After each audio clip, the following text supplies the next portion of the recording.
Assalamualaikum warahmatullahi wabarakatuh. Perkenalkan, nama saya Tiko Testa Wicaksono. Dan saya Muhammad Harsha Saputra. Kami dari kelas 9D.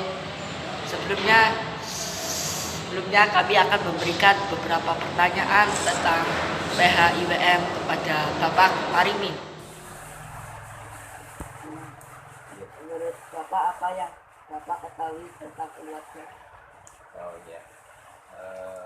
Keluarga dalam pandangan Islam adalah sebuah masyarakat kecil, bentuk masyarakat kecil yang dari keluarga itulah Allah Subhanahu wa taala memperkembangbiakan atau menjadikan jadi banyak masyarakat. Dalam Islam, keluarga itu didasari dengan ayat surat An-Nisa ayat 1. Bismillahirrahmanirrahim. Ya ayyuhan nasu taqu rabbakumul ladzi khalaqakum min nafsin wahidah wa khalaqa minha zawjaha wa bassa minhuma rijalan katsiran wa nisaa wattaqullaha alladzi tasaaluna bihi wal arham innallaha kana 'alaikum raqiba. Nah, tadi disebutkan bahwa Allah menciptakan keluarga dari seorang diri, kemudian diberikan Hawa sebagai Adam dan Hawa sebagai pasang hidupnya, dan dari dua orang inilah keluarga yang membentuk keluarga, maka akan diciptakan manusia berbangsa-bangsa, jadi banyak masyarakat begitu. Dalam keluarga itu tentunya dalam Islam harus dimulai dengan cara syariah, pernikahan begitu. Karena kalau tidak dengan pernikahan, dengan aturan Allah, maka akan menimbulkan kekacauan gitu.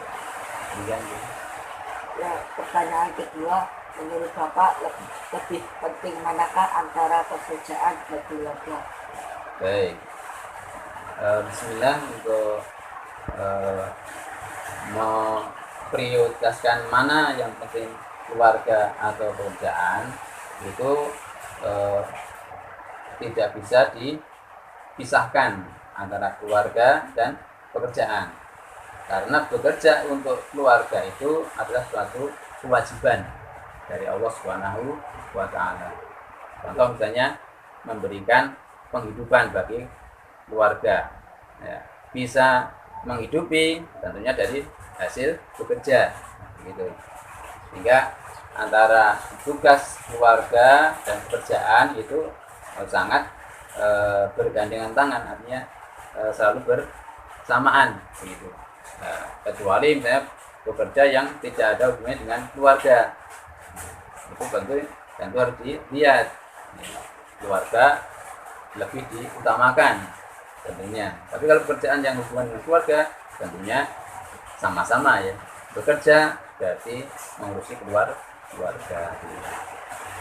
Ya, pertanyaan ketiga, menurut Bapak fungsi toleransi dalam bermasyarakat di sini apa saja? Masalah toleransi dalam bermasyarakat tentunya itu juga sudah dibicarakan dalam agama kita, agama Islam.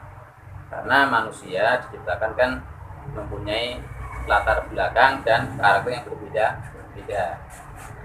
Disitulah kita diwajibkan untuk menuntut ilmu. Dengan berilmu maka kita bersikap dalam sebuah masyarakat.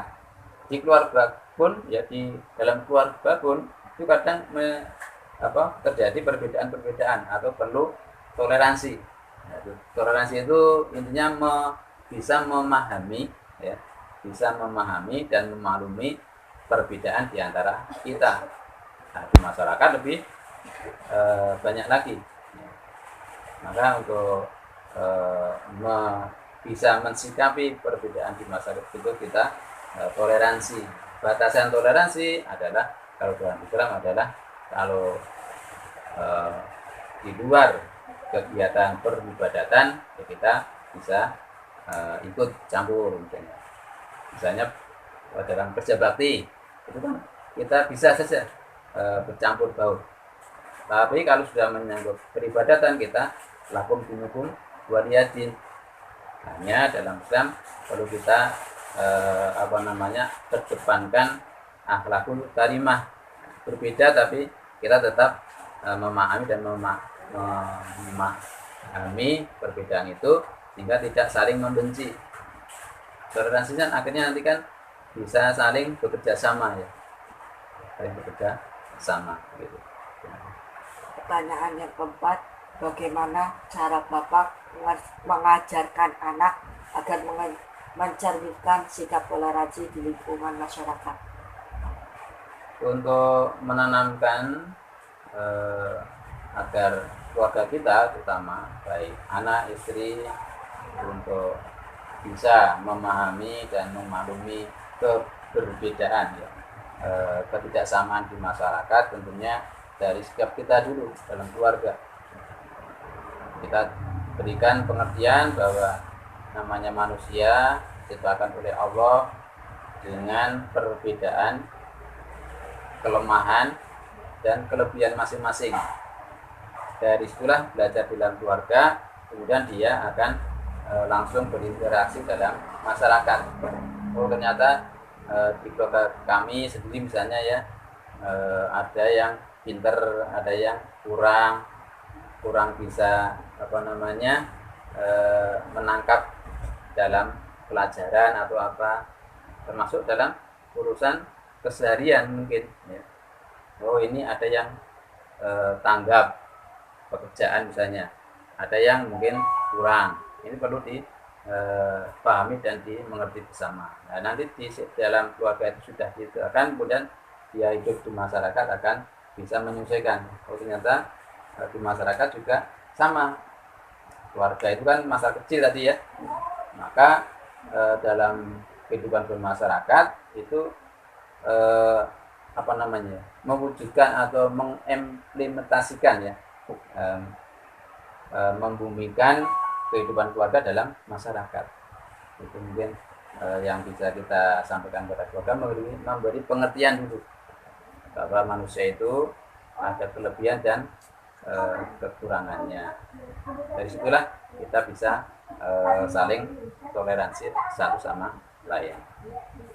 Pertanyaan yang kelima, keluarga yang harmonis itu seperti apa, Pak? Keluarga yang harmonis itu dalam kacamata umum mungkin dari sisi fisiknya, misalnya kecukupan, kemudian tidak sering bertengkar dan sebagainya. Mungkin juga anaknya tidak banyak, masing-masing punya kriteria sendiri. Tapi dalam Islam ukuran harmonis tidaknya itu tentu dikembalikan pada syariat, ajaran Islam bagaimana. Jadi kalau Islam kan patokannya dua ya, hadis dan Quran dan hadis. Kalau tadi masalah keluarga itu awalnya didasari surat An-Nisa ayat 1, kalau tentang setelah berkeluarga akan membentuk suatu keluarga yang harmonis atau tidak ya. Nah, ukurannya nanti di dalam surat Ar-Rum ayat 21 ya. Ya. Min ayatihi an khalaqalakum min anfusikum azwaja litaskunu ilaiha wa ja'ala bainakum mawaddatan wa rahmah inna fi dzalika laayatin liqaumi yatafakkarun. Jadi ukuran di situ. Jadi setelah Allah menciptakan keluarga tadi dengan syarat Islam, tentunya pernikahan. Dan untuk apa? Untuk litaskunu ilaiha, untuk membuat rumah tangga tadi sakinah, ketenangan. Kemudian kedua warahmah, saling kasih sayang. Mawaddah warahmah, mawaddah dan rahmah, saling mengerti, saling toleransi tadi ya, dan akan menunjukkan keharmonisan. Harmonis itu tentunya bisa tercipta sakinah, mawaddah warahmah, tentunya orang tadi, keluarga tadi mengamalkan ajaran Islam. Jadi semuanya dikembalikan pada ajaran Islam. Jadi semuanya akan nilainya ibadah. misalnya saling memahami, menyayangi. Itu dasarnya kalau dalam Islam kan lillahi ta'ala, yang akan menimbulkan sakinah, mawadah, warahmah, yang dalam arti tadi harmonis ya. Maka itulah tujuan berkeluarga, agar sakinah, mawadah, warahmah atau harmonis, maka selalu berpedoman pada syariat Islam, itu melakukan ibadah-ibadah yang telah diwajibkan kepada kita oleh Allah Subhanahu wa taala. Pertanyaan yang keenam, boleh diceritakan Pak, bagaimana cara Bapak membangun keluarga yang harmonis? Ya, untuk singkatnya, karena itu sangat panjang ya, kalau disampaikan sangat panjang. Kembali lagi tadi, kita pandangannya sebagai umat Islam adalah berpedoman pada ajaran kita syariat Islam. Jadi kalau ingin sebuah keluarga harmonis, maka pertama kali tadi dilakukan dengan cara-cara syariat Islam. Contohnya apa? Awal mau nikah, ya. Mau pernikahan kan, keluarga kan diawali dengan pernikahan ya. Untuk rumah tangga bernikah dulu, dalam Islam ijab kabul dulu. Nah, dalam Islam tentunya sebelum ijab kabul atau pernikahan itu juga harus dilihat cara-caranya bagaimana. Pengalaman kami, pertama, tidak boleh dalam kacamata orang umum itu pacaran, tidak boleh. Artinya belum ada hubungan apa-apa sudah pergi berdua, itu tidak boleh dalam Islam. Maka keluarga yang harmonis harus diciptakan dari awal. Sebelum nikah dia memang menjaga diri masing-masing. Nah, setelah bertemu cocok untuk berkeluarga, maka nikah, ijab dan kabul sudah dilaksanakan dengan cara-cara syariat Islam. Yang kedua, setelah nikah kan mungkin Allah memberikan amanah seorang putra. Nah, seorang putra itu ujian ya. Dan kalau dikaitkan dengan pekerjaan tadi, sebelum keluarga mungkin sudah bekerja dulu ya, bekerja pun dalam ranah yang dihalalkan, tidak bekerja dalam kemaksiatan misalnya. Dari pekerjaan juga ditinjau. Setelah nikah kemudian bekerja, punya anak ya, membiayai hidup keluarga harus dengan rezeki yang halalan, thayyiban, baik dan halal. Nah, maka dengan itu keluarga yang didasari dengan nilai-nilai Islam tadi, baik awalnya tidak maksiat, kemudian bekerja pun juga halal dan thayyib ya, maka apa yang kita makan sehari-hari, suami istri dan anak, itu sesuatu yang halal dan thayyib.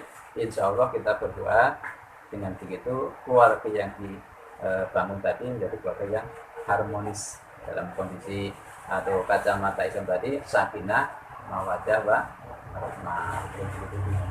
Iya. Sekian dari kami Pak, mohon maaf bila ada tutur kata yang kurang berkenan, dan berterima kasih juga kepada Bapak Marimin atas waktunya. Itu ya, ini nggak apa-apa ya, ini sebuah ya, kecerdasan dari anak-anak dan sekolah untuk melatih kita berinteraksi dengan orang lain, khususnya dalam menimba ilmu. Dengan begitu kan kita bisa mengambil pelajaran dari hal tersebut.